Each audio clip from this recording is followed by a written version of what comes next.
প্রিয় ভিউয়ার্স, শিক্ষক ছাত্রছাত্রী সবাইকে জানাই আমার আন্তরিক সালাম। আসসালামু আলাইকুম ওয়া রাহমাতুল্লাহ। আমি আজকে যে বিষয়টি নিয়ে আলোচনা করব সেটা হলো, আমরা দৈনন্দিন জীবনে যে 5 ওয়াক্ত নামাজ আদায় করি, এই নামাজ আদায়ের সময় আমরা সর্বপ্রথমে যে তাকবীরে তাহরিমা বলি, রাসূল সাল্লাল্লাহু আলাইহি ওয়াসাল্লাম বলেছেন তাকবীরে তাহরিমা দিয়ে নামাজ শুরু হয় এবং সালাম ফেরানোর সাথে সাথে নামাজ শেষ হয়ে যায়। তো তাকবীরে তাহরিমা বলার সময় আমরা আল্লাহু আকবার যখন বলি, এই দুইটা শব্দ, কিন্তু এই দুইটা শব্দে আমরা কমপক্ষে 5টি ভুল করে থাকি। আমরা যে মহান রব্বুল আলামিনের সামনে দাঁড়িয়ে তার সম্মুখে মাথা নত করব, তার কাছে কিছু চাবো, তার কাছে কিছু চাইবো আমরা, তো সর্বপ্রথম তার নামটি যখন আমরা উচ্চারণ করব, তখন সেই নামটি যদি উচ্চারণ করার সময় যদি আমাদের ভুল হয়, 5টি ভুল হয়, তাহলে আমরা অবশ্যই নামাজের যে সওয়াব, নামাজের যে কবুলিয়াত, তার থেকে আমরা বঞ্চিত হব। সুতরাং এদিকে আমাদেরকে অবশ্যই খেয়াল রাখতে হবে। প্রিয় ছাত্রছাত্রীরা এবং যারা সাধারণ মানুষ যারা দেখছো, সবাইকে আমি আমার এই ভিডিওটি সুন্দরভাবে মনোযোগ সহকারে দেখার জন্য অনুরোধ করছি। তাকবীরে তাহরিমা 5টি ভুল।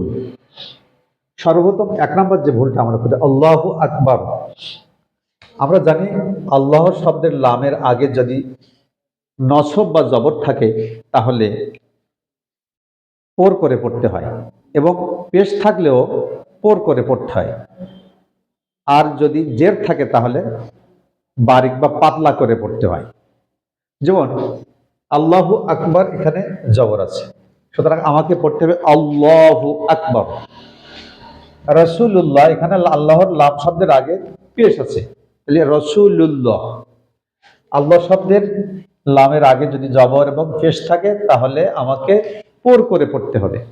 আর যদি জের থাকে তাহলে আমাকে বারিক বা পাতলা করে পড়তে হবে। যেমন বিসমিল্লাহ, এখানে জের আছে, এখানে পেশ আছে, এখানে জবর আছে। তো জবর আর পেশ যদি থাকে তাহলে পোর, এবং জের যদি থাকে বারিক বা পাতলা করে পড়তে হবে। আমরা ভুল করে পড়ি আল্লাহু আকবার, তাহলে আমাদের 1 নম্বর ভুল আল্লাহু আকবার হবে না, হবে আল্লাহু আকবার।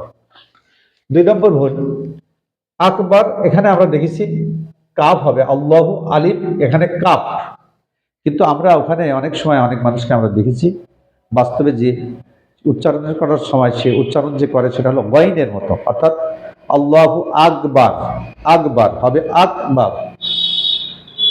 3 নম্বর ভুল, আল্লাহু আকবার হবে আল্লাহু আকবার।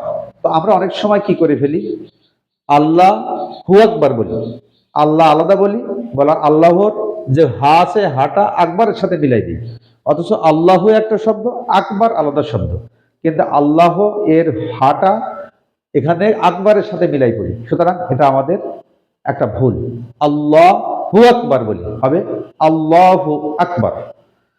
নাম্বার 4, আল্লাহু আকবার, এখানে অনেকে যখন আজান দেয় অথবা আকামাত দেয় অথবা যখন তাকবীরে তাহরিমে পড়ে, তখন অনেকে আমি দেখেছি আল্লাহু আকবার, আজানের সময়ও উচ্চারণ করে আল্লাহু আকবার। আল্লাহু আকবার অর্থ আল্লাহর সবচাইতে বড়, কিন্তু আমি যখন বলবো আল্লাহু আকবার, তখন অর্থ হবে আল্লাহ ঢোল। নাউজুবিল্লাহ, আল্লাহ ঢোল, এ কথা শুধুমাত্র একটা আলিফ বৃদ্ধি করার কারণে এখানে অর্থ হয়ে যাবে আল্লাহ ঢোল, নাউজুবিল্লাহ। চতুর্থ গেল। পঞ্চম, আমরা অনেক সময় দেখেছি এরকম আল্লাহু আকবার, এখানে আ আ এরকম টান দেওয়া হয়, অর্থাৎ একই সাথে দুটো হামজা উচ্চারণ করা হয়। ফলশ্রুতি কি দাঁড়ায়, এই যে হামজাটা, এর অর্থ হলো কি,